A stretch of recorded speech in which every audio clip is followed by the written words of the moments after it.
سبح اسم ربك الأعلى الذي خلق فسوى والذي قدر فهدى والذي أخرج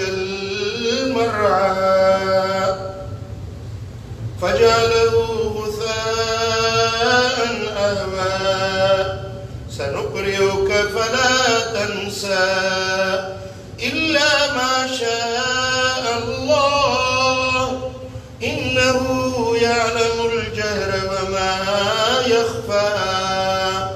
ونيسرك لليسرى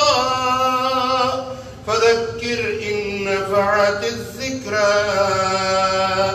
سيذكر من يخشى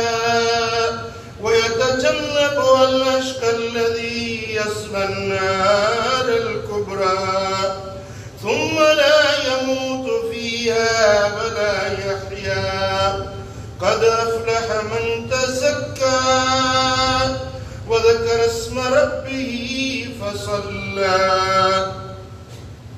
بل تؤثرون الحياة الدنيا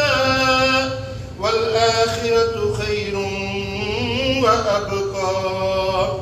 إن هذا لفي الصحف الأولى صحف إبراهيم